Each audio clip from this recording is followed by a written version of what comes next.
पिछले कुछ दिनों से ऐसे संकेत मिल रहे थे कि एनसीपी के चीफ शरद पवार अपने भतीजे अजीत पवार की बजाय अपनी बेटी सुप्रिया सुले को अपनी विरासत सौंपने जा रहे हैं। पवार का ये फैसला अजीत पवार की राजनीति को पीछे धकेल सकता था, लिहाजा उन्होंने बीजेपी के साथ मिलकर ये साबित कर दिया कि महाराष्ट्र की राजनीति में उन्हें खारिज करना मुमकिन नहीं है। अब तक शरद पवार की छत्रछाया में राजनीति करने वाले अजीत पवार महाराष्ट्र की पॉलिटिक्स का एक मजबूत नाम है। वो अब तक 5 बार महाराष्ट्र के डिप्टी सीएम बन चुके हैं। शायद ही कोई राजनेता इतनी बार किसी सूबे का डिप्टी सीएम बना हो।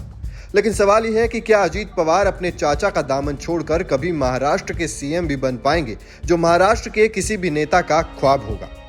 इस वीडियो में हम आपको बताएंगे कि महाराष्ट्र की राजनीति में अजीत पवार की क्या अहमियत है। शरद पवार के बड़े भाई अनंतराव पवार के बेटे अजीत पवार अपने चाचा का अनुसरण करते हुए राजनीति में आए।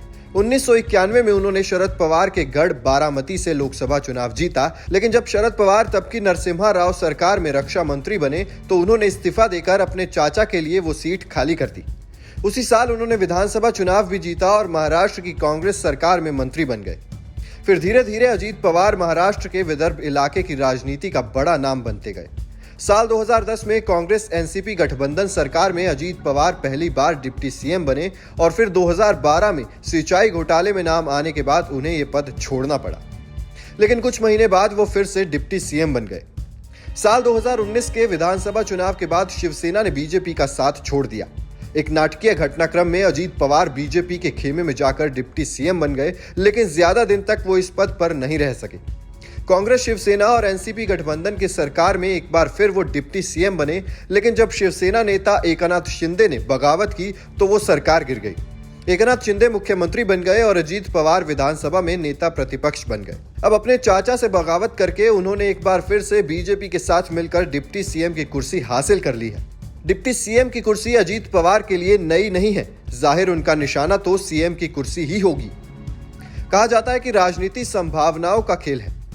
जिस तरह से बीजेपी ने एकनाथ शिंदे को शिवसेना से तोड़कर उन्हें सीएम की कुर्सी पर बिठाया है, उसे देखकर अजीत पवार के मन में भी ये बात जरूर होगी कि आगे चलकर सूबे की सियासत में हालात उनके मुफीद रहे तो उनकी किस्मत भी एकनाथ शिंदे की तरह खुल सकती है।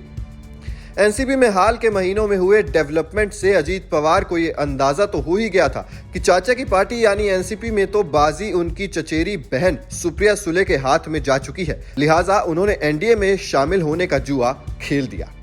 Team news nation digital.